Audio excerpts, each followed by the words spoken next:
Hadirin yang kami hormati, pengurus wilayah di Paroi Provinsi Kalimantan Selatan berkomitmen penuh untuk terus mendukung, membimbing dan mengawal para duta PAI Kalimantan Selatan agar dapat berprestasi di tingkat nasional.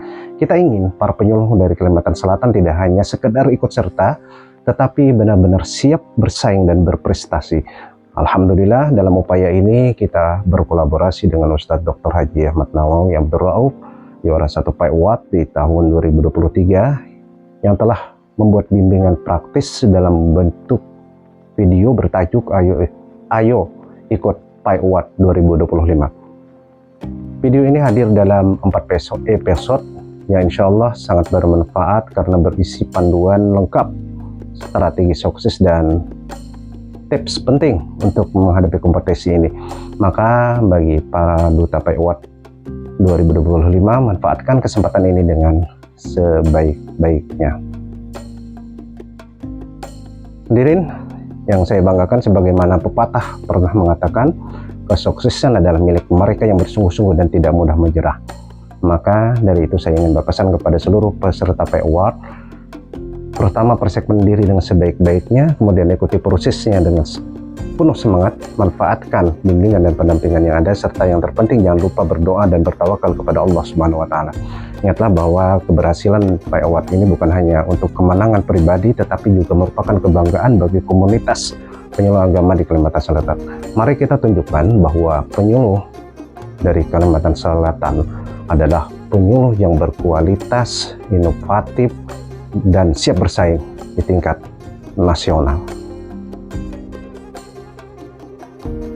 Pada kesempatan yang berbahagia ini, saya selaku Kepala Bidang Penerangan Agama Islam dan Pemberdayaan Zakat dan Wakaf Kanwil Kementerian Agama Provinsi Kalimantan Selatan menyambut baik dan mengapresiasi atas inisiatif sahabat kami Al-Ustadz Dr. Haji Ahmad Nawawi Abdul Rauf SAG MPD, di mana beliau pernah juara 1 PAI Award tahun 2023 yang lalu, di mana beliau telah membuat video yang bertajuk Ayo Ikut PAI Award 2025 yang berisi bimbingan praktis PAI Award yang terdiri dari 4 episode.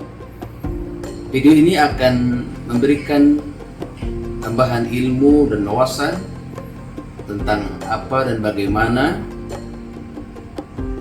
tentang PAI Award dan bagaimana persiapan awal sampai dengan kelengkapan 4 komponen penting, ditambah dengan tips dan kiat-kiat sukses selaku peserta PAI Award.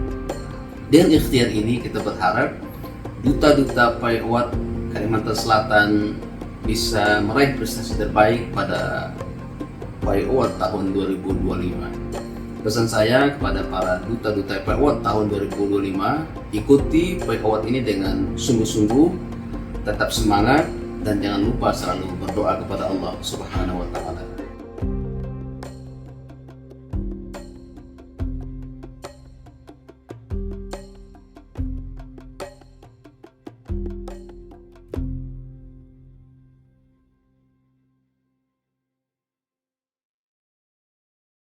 Assalamualaikum warahmatullahi wabarakatuh.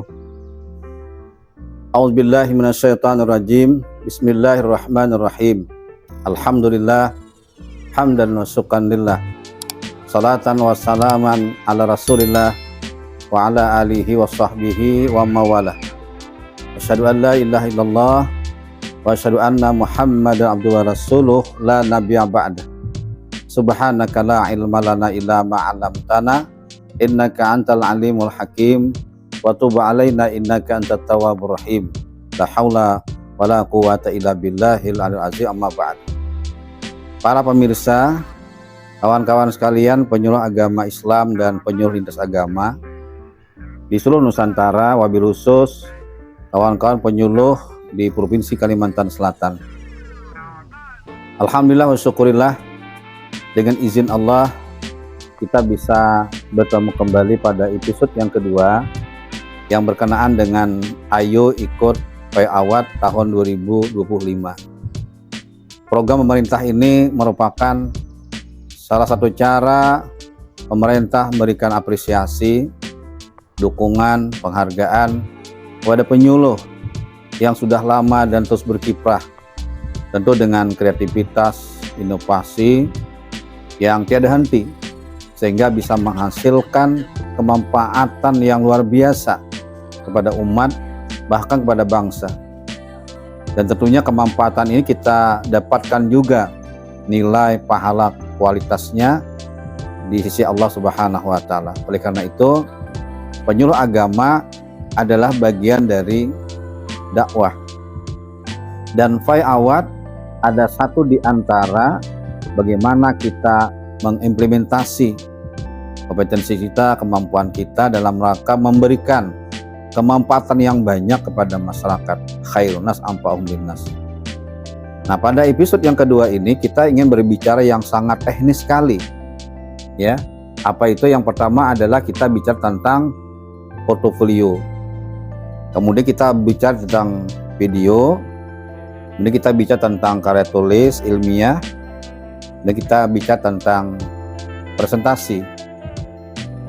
Nah, keempat macam ini memiliki bobot penilaian yang tidak boleh kita anggap enteng, ya. Mungkin ada yang nilainya 5, 10, 15, 20, sampai presentasi itu semua sempurna menjadi 100. Karena ini lomba, ya. Memang setiap lomba itu pasti ada kalah, mana itu sudah merupakan sunnatullah. Tapi mari kita berikan yang terbaik, karena hasil tidak pernah mengkhianati proses. Proses yang kita jalani tahap demi tahap inilah yang akan memberikan sebuah pembelajaran, kenang-kenangan manis, dinamika seorang Fai Awad dalam menuju puncak dari kemampuan dia melaksanakan pembawaan pribadinya, kemudian dia ikut dari tingkat kecamatan, kabupaten, provinsi sampai go nasional. Nah, ini merupakan sebuah cara yang terbaik untuk kita meningkatkan kompetensi profesional di dunia dakwah pada umumnya dan pelaksanaan topoksi penyuluh agama Islam pada khususnya. Baik kawan-kawan dimanapun berada, khususnya yang tahun ini mungkin punya minat yang besar ingin ikut Fai Awad tahun 2025. Nah, tahun ini sesuai dengan keputusan Direktur Jenderal Bimas Islam nomor 131 tahun 2025 tentang petunjuk pelaksanaan pemilihan Fai Awad 2025, sebagaimana yang sudah di-share di media sosial, termasuk di grup-grup penyuluh agama di IFARI. Maka pada kesempatan ini mari kita sedikit berbagi pengalaman. Mudah-mudahan dengan berbagi pengalaman ini yang ikut termotivasi untuk sama-sama kita menyiapkan, memperbaiki diri, dan yang tidak ikut mungkin siapa tahu nanti kapan, di mana, tahun berapa misalnya punya minat. Nah, kita sudah ada pengetahuan sedikit lah tentang apa itu Fai Awad dengan yang tahun ini 9 kategori. Luar biasa sekali. Jadi banyak peluang-peluang yang bisa kita pilih, konsentrasi ke peminatan kita yang harus kita angkat. Intinya adalah mari kita sebanyak-banyaknya memberi manfaat kepada umat. Nah, baik. Yang pertama adalah yang akan kita bahas dulu adalah masalah portofolio. Di buku saya yang tahun 2023 kemarin terbit, itu sebagian besar sudah saya tulis, ya, saya tulis pengalaman, tentu didukung oleh literatur, karena saya menggunakan 3 prinsip, jadi alamiah, ilmiah, dan juga ilahiyah. Nah, buku yang kita cetak tahun 2023 kemarin, pada saat kita pasca memperoleh anugerah juara 1 Fai Awad tahun 2023 kategori penegakan hukum, alhamdulillah saya pelan kemudian bergerak, terus kita nyusun, akhirnya terbitlah buku ini. Nah, yang pertama yang harus kawan-kawan siapkan menurut petunjuk itu adalah yang pertama masalah portofolio. Apa portofolio itu?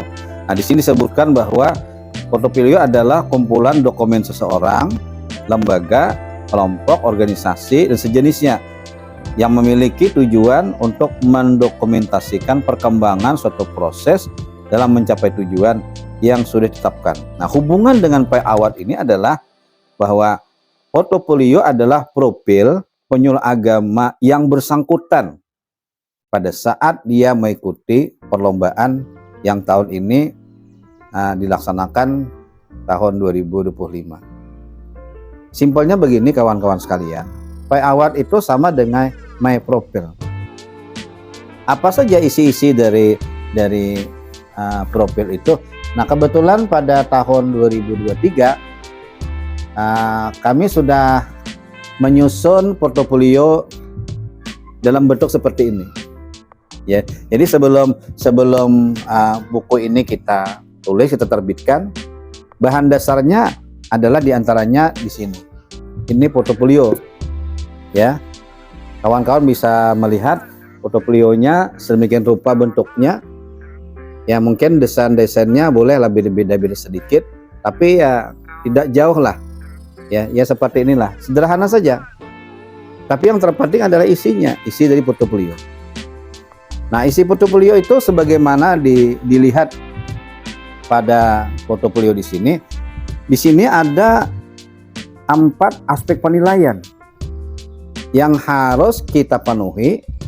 Kemudian kita hadirkan data fisiknya, kita bukukan, nanti kita kirim ke link sebagaimana diminta oleh panitia. Nah, yang ini ada 4. Pertama, portofolio itu harus berisi aspek penilaian. Misalnya adalah kualifikasi dan tugas pokok. Nah, di sini kan ada 4 ini. Yang pertama, kualifikasi akademik. Ya, apa jenjang pendidikan kita lah. Saya kira semua kita memiliki ini. Oleh karena itu sejak sekarang itu sudah harus kita siapkan. Nah, kemudian lagi frekuensi binaan. Nah, binaan ini tentu setiap kita tidak sama jumlahnya. Ya, tidak sama frekuensi binaannya. Nanti frekuensi ini maksudnya kapan kita melakukan kegiatan, ya, bagaimana objeknya, apa peran kita, itu frekuensi. Nanti buatlah dalam bentuk tabel misalnya, ya, yang sederhana saja. Nah, di sana dibikin data, kemudian di bawahnya sebelah kanan tertanda kita, kemudian mengetahui. Nah, waktu saya dulu di situ adalah kasih Mas Islam. Nanti silahkan kawan-kawan bisa melihat contoh yang lebih lengkap dari lampiran-lampiran yang ada pada kami misalnya. Ya, silahkan nanti berkomunikasi secara khusus melalui kontak person nomor HP kita. Kemudian jumlah binaan. Nah, jumlah ini kan variasi. Ya, paling tidak kita punya 4 lah, lebih silahkan. Nah, kebetulan saya memiliki kalau binaan itu yang variasi, ada yang umum, ada yang khusus, ya. Nah, kalau yang umum itu misalnya taklim, kalau khusus itu misalnya seperti lapas atau rumah sakit, nih klasifikasinya khusus. Nah, itu juga dibikin tabel nanti di bawah sebelah kanan bawah kita sebagai penyuluh, di sebelah kiri atasan kita. Dalam ini adalah kasih Mas Islam. Kemudian berikutnya isi portofolio kualifikasi dan tugas pokok adalah laporan bukti bimbingan dan penyuluhan selama 2 tahun terakhir. Ya, bahasa kita dulu kan DP3, nah sekarang SKP lah. Ini harus dihadirkan. Dan ini sifatnya wajib. Tidak boleh tidak, harus ada ini. Harus ada. Nah, itu pun juga sudah kami berikan contoh di ini yang seperti yang kami buat ini, sehingga insya Allah akan memudahkan kawan-kawan untuk nanti mengirim dalam bentuk link. Nah, kemudian aspek binaan yang penilaian berikutnya adalah pengembangan profesi. Misalnya apa? Pendidikan dan pelatihan. Nah, pendidikan dan pelatihan.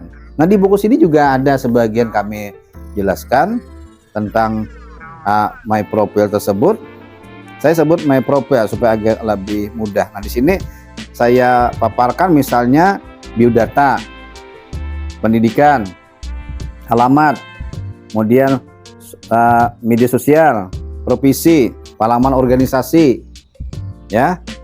terus lagi di sini, terus lagi prestasi, penghargaan dan sebagainya. Nah itu kita dibuat dalam portofolio, ya, dibuat dalam portofolio. Apabila bentuknya misalnya ijazah, ya kita copy, kita scan. Kalau misalnya bentuknya penilaian dari atasan dan pengawasan, nah berarti formatnya harus sudah ada. Kemudian prestasi akademik yang seperti kamu sebutkan tadi, juara itu, juara ini. Kemudian karya pengembangan profesi.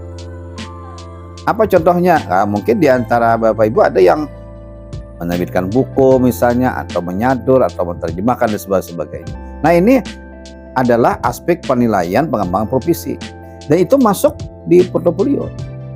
Kemudian lagi adalah aspek penilaian pendukung profesi, misalnya keikutsertaan dalam forum ilmiah, ya seminar, diskusi, apa peran di sana, apakah peserta, apakah moderator, apa panitia. Nah itu bentuk leadership fisiknya apa? Ya sertifikat atau piagam misalnya. Kemudian yang lainnya memiliki sertifikasi profesional. Nah, profesional yang keprovisian. Nah saya kira kawan-kawan sudah memahami ini. Tinggal nanti bagaimana kita mengumpulkan data ini yang tersusun dengan rapi dan baik. Kemudian lagi adalah penghargaan dari berbagai lembaga. Nah, lembaga yang memberikan penghargaan kita dalam bentuk apa? Ya biasanya sertifikat atau piagam. Kemudian penghargaan dari berbagai lembaga, nah, seperti yang saya sebutkan tadi, memiliki sertifikasi profesional. Yang terakhir dari portofolio aspek penilaian adalah publikasi, profil, dan tanggapan publik. Misalnya publikasi profil penyuluh agama Islam, jadi dipublikasikan tentang kegiatan-kegiatan kita, bisa dalam bentuk foto misalnya, atau dalam bentuk video misalnya. Tapi ini belum bicara video yang salah satu komponen tadi, belum. Ini khusus publikasi profil tanggapan publik, ya. Kemudian yang berikutnya adalah tanggapan publik testimoni. Tanggapan publik ini berhubungan dengan respon publik yang berhubungan kelompok binaan, di luar kelompok bina atau tokoh dan sebagainya. Kemudian lagi adalah yang berikutnya, aspek yang tidak boleh kita tinggalkan juga adalah karya tulis ilmiah. Nah, karya tulis ilmiah ini merupakan bagian yang sangat penting di antara 4 macam ini. Ini menurut saya, karena ibaratnya inilah rumah awal kita di Pak Awad. Jadi kalau saya gambarkan misalnya secara sederhana, Pak Awad itu kan seperti orang memiliki tanah, kamu ingin bikin bangunan. Nah kan bangunan itu misalnya rumah itu ada kamarnya, ada perabotnya, kemudian ada halamannya dan sebagainya. Nah jadi KT ini ada rumahnya. Sedangkan kamar-kamarnya adalah video, misalnya portofolio, PPT. Nah, kalau presentasinya adalah kita ingin menjelaskan ini adalah rumah saya, tanahnya sekian, bentuknya seperti ini, kamar-kamarnya begini. Nah, itu namanya presentasi. Baik, kita kembali. Nah, karya tulis ilmiah ini pada tahun ini kalau kita melihat dari contoh yang sudah disampaikan dan disebarkan dari keputusan Kep Direktur Jenderal Islam nomor 131 tahun 2025 tentang petunjuk pelaksanaan pemilihan Pak Awad tahun 2025, khususnya berkenaan dengan sistematika penulisan karya tulis ilmiah. Ini saya lihat ini adalah versi karya tulis ilmiah versi akademik. Apa saja yang harus kita penuhi? Nah, di sini sudah tertera sedemikian lengkap. Tinggal kita memenuhi apa yang diinginkan oleh sistematika ini. Ini kan ada halaman judul, abstrak, pendahuluan, kajian pustaka, metodologi, hasil penelitian pembahasan, kesimpulan dan juga saran. Nah, mari kita bahas secara singkat, ya. Yang pertama adalah karya tulis ilmiah tentang bab pertama pendahuluan. Bab pertama pendahuluan di sana disebutkan ada 3 yang harus kita penuhi: latar belakang, tujuan penelitian, dan manfaat penelitian. Nah, dalam bab pertama ini yang harus kita perhatikan latar belakang itu adalah pertama, peran penting penyuluh agama Islam itu sendiri. Jadi kita jelaskan dalam tulisan itu peran kita itu apa. Dan ini perannya ini vital, penting. Ya. Sehingga dengan latar belakang itulah kita punya niat untuk mengangkat nanti hubungan dengan permasalahan, dengan judul seterusnya. Yang kedua adalah di dalam latar belakang itu ada tantangan penyuluh agama Islam. Jadi tantangan kita sekarang ini yang berhubungan dengan kategori yang Bapak Ibu pilih, dengan judul yang Ibu angkat nanti, itu harus memiliki tantangan spesifik oleh penyuluh yang bersangkutan. Jadi sana diuraikan tantangan yang dihadapi penyuluh agama dalam menjalani tugasnya seperti perubahan zaman, teknologi, dan juga isu-isu kontemporer. Kemudian lagi adalah latar belakang, bisa juga kita kemukakan pentingnya penyuluh agama khususnya tentang penghargaan ini. Ya. Jadi penghargaan ini juga memicu semangat sekaligus juga tantangan. Nah, ini adalah beberapa hal yang berkenaan dengan bagaimana kita membuat resmiyah dari aspek latar belakang misalnya. Ya. Nah, setelah itu baru kita fokuskan apa fokus penelitian, efektivitas program penyuluhan, kemudian peran teknologi penyuluhan, pengembangan kompetensi penyuluh. Nah, berikutnya lagi adalah tujuan penelitian. Nah, ada 2 di sini, tujuan umum dan tujuan khusus. Kalau tujuan umum itu biasanya penelitian harus selaras dengan fokus penelitian yang telah ditentukan. Misalnya untuk menganalisis efektivitas program penyuluhan yang inovatif dan berdampak positif bagi masyarakat. Kemudian kalau tujuan khususnya, nih misalnya ya, misal untuk mengidentifikasi jenis program penyuluh yang inovatif dan berdampak positif bagi masyarakat. Yang kemudian yang bagian ketiga dari bab pertama ini adalah manfaat penelitian. Misal saja apakah manfaat akademis kah, manfaat praktis kah, atau manfaat di mana kita melakukan penelitian. Misalnya di tempat saya ini, saya kemarin tahun 2023 itu kan penegakan hukum.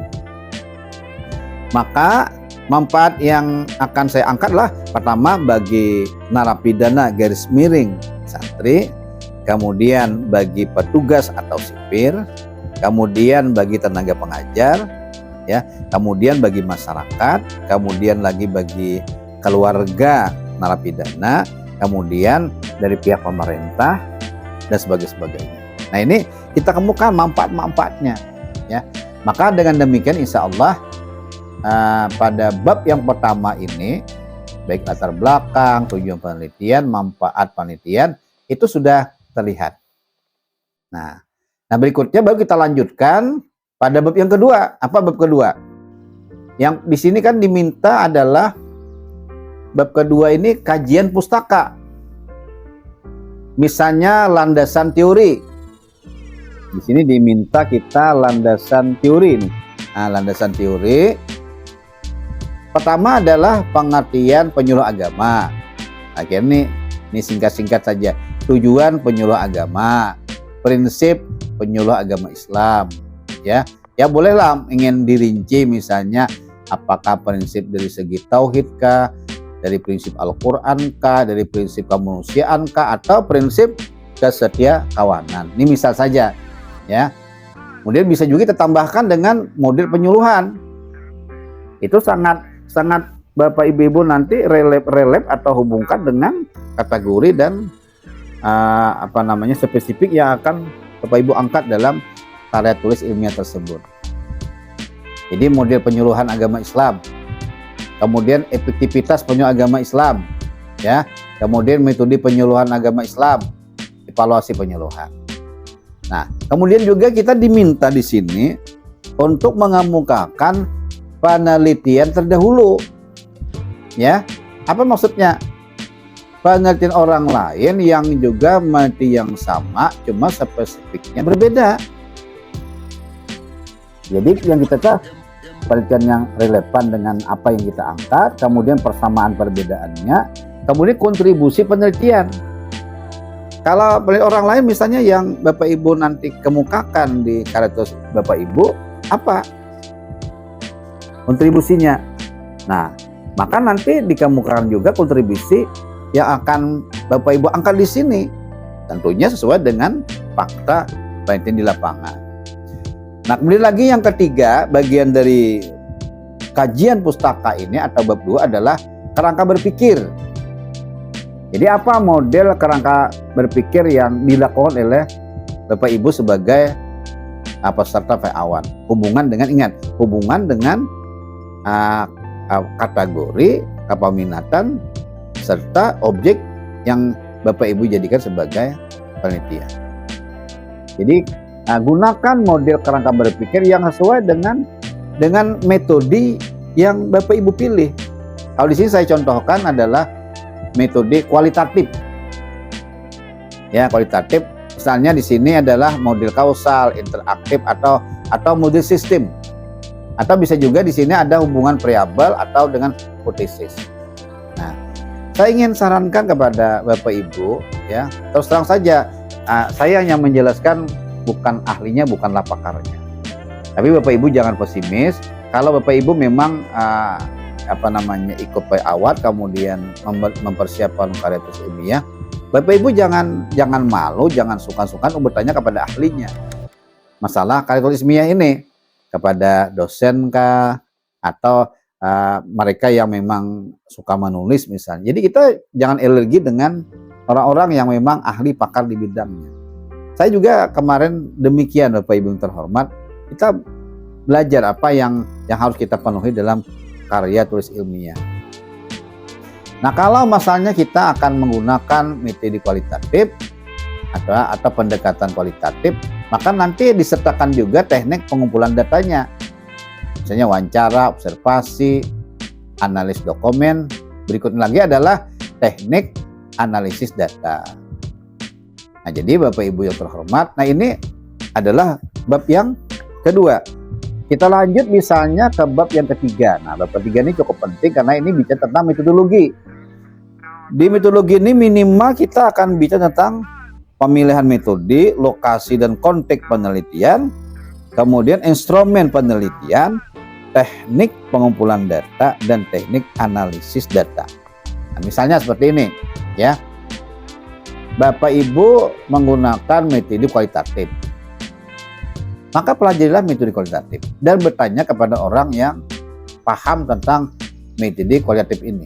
Tapi kalau Bapak Ibu sudah punya pengetahuan dasar tentang metode ini, saya kira lanjut saja, tinggal kita melanjutkan penelitian-penelitian yang mendukung karya tulis ilmiah ini.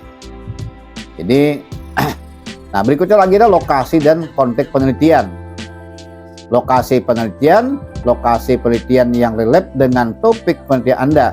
Lembaga kah, instansi kah, kelompok binaan kah, atau masyarakat binaan kah, seperti itu. Misalnya saya contohkan, saya kemarin objeknya adalah lapas, dalam hal ini pondok pesantren, dalam ini adalah narapidana. Nah, saya sering menyebutnya narapidana itu dengan sebutan santri. Nah, ini merupakan objek kita, objek penelitian dan juga tempat kita meneliti.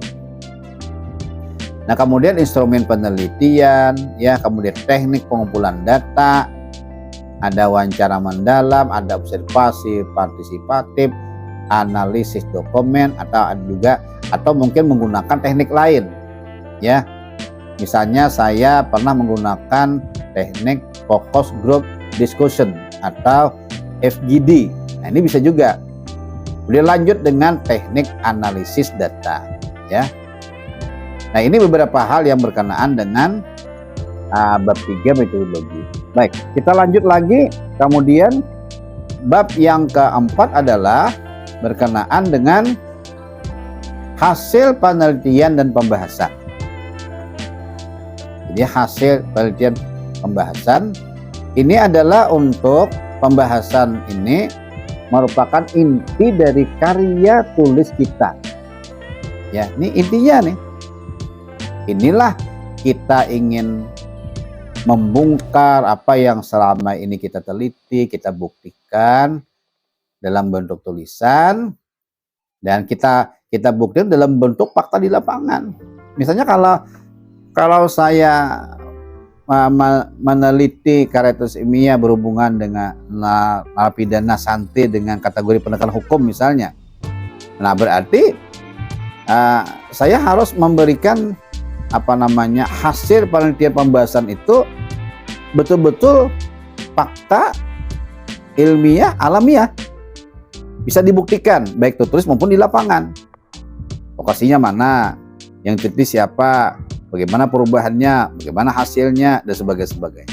Nah, jadi di sana adalah pada bab yang keempat ini hasil penelitian dan pembahasan. Yang pertama hasil penelitian, isinya adalah deskripsi data, analisis data, kemudian temuan utama. Kemudian pembahasan adalah interpretasi hasil penelitian dalam konteks teori dan tujuan. Bagian ini merupakan inti karya tulis kita. Kita harus menginterpretasikan hasil penelitian dalam konteks teori yang kita gunakan dan bersesuaian dengan tujuan penelitian yang kita buat. Misalnya hubungan dengan teori, hubungan dengan tujuan, kemudian diskusi, analisis, dan keterbatasan penelitian itu perlu juga kita kemukakan. Kawan-kawan sekalian berbahagia, nah terakhir adalah nanti bab yang kelima, yaitu kesimpulan dan saran. Nah dalam kesimpulan dan saran ini berisi tentang jawaban dari tujuan penelitian, sedangkan untuk saran adalah rekomendasi untuk penelitian lanjutan atau implikasi praktis. Nah dalam buku yang sederhana ini juga kami sudah menulis ya pada bab terakhir tersebut, yakni berkenaan dengan kesimpulan dan saran. Misalnya di sini kita kemukakan kesimpulan saran itu yang berkenaan dengan apa yang sudah kita lakukan selama ini dalam karya tulis ilmiah kita. Ya. Kemudian di sini juga saya sebut kesimpulannya ada 10, ini diantaranya adalah peran nyata penyuluh agama Islam Kemenak Kabupaten Nusa Utara mendapatkan kepercayaan yang strategis dalam melaksanakan tupoksi penyuluh agama Islam fungsional, yaitu kelompok sasaran binaan khusus pada lembaga pemasyarakatan berbasis pesantren, dan seterusnya sampai 10. Saya juga mengemukakan di sini ada rekomendasi pertama bagi pondok pesantren atau Bahlabs Amontai, kemudian bagi pemerintah pusat, Kementerian Agama, Kemendikbud dan Kemenhumkam, kemudian lagi di sana bagi perguruan tinggi, media sosial dan instansi yang lain. Nah inilah yang berkenaan hubungannya dengan karya tulis ilmiah. Nah jadi dengan kita berada pada bab yang terakhirnya atau bab yang kelima, kesimpulan dan saran, maka secara garis besar kita sudah selesai memaparkan hasil penelitian kita, kemudian fakta di lapangan dalam bentuk tulisan. Sehingga nanti kita bagaimana kita mempresentasikan di depan dewan juri, kemudian mulai kita dukung juga dengan PPT atau PowerPoint, maka insya Allah ini akan memberikan dampak yang luar biasa. Kawan-kawan sekalian yang berbahagia, baik sekarang kita lanjut sedikit tentang berkenaan dengan pembuatan video, kemudian nanti PPT, dan mungkin nanti kita jelaskan juga presentasi. Tetapi untuk tahap ini saya kira kita cukup membahas dulu portofolio dan karya tulis ilmiah. Insya Allah nanti pada episode yang berikutnya kita akan bahas sedikit tentang video, kemudian PPT, dan sekaligus juga kita akan bahas tentang presentasi. Para kawan-kawan sekalian yang berbahagia, nah mudah-mudahan Episode yang kedua ini yang berkenaan dengan komponen penilaian PAWAD yang saya sebutkan di atas tadi, apakah itu portofolio yang sudah kita bahas, kemudian karakteristik ilmiah, nanti kita sambung dengan video, kemudian juga presentasi. Insyaallah dengan keempat unsur ini kita sudah memenuhi persyaratan. Tapi jangan lupa kawan-kawan, ini harus kita membuat dengan rapi sesuai dengan aturan yang diberlakukan oleh Juknak tersebut, ya. Jadi sekecil apapun yang kita lakukan, betul-betul kita lakukan dengan tahapan-tahapan yang baik lah. Insya Allah akan mendapatkan hasil yang baik. Hasil yang baik itu tentunya adalah hasil yang kita sudah berusaha dengan sebaik mungkin. Maka tentu kita harus punya semangat yang tinggi. Dulu saya punya slogan semangat lah, sebagaimana yang sering diutarakan, haram menyerah wajah sampai ke puding. Jadi dapat semangat, bagi waktu dengan baik, kemudian kita berusaha, kita berikhtiar, itulah bagian dari tawakal kita kepada Allah Subhanahu wa Ta'ala. Saya kira ini yang bisa kami sampaikan untuk episode yang kedua ini. Insya Allah umur panjang, waktu ada, kita bisa bersua kembali pada episode yang ketiga, yakni insya Allah nanti kita bahas tentang video, kemudian PPT, garis miring, presentasi, dan kalau ada juga waktu nanti kita akan sisipkan juga bagaimana kita melakukan uji publik.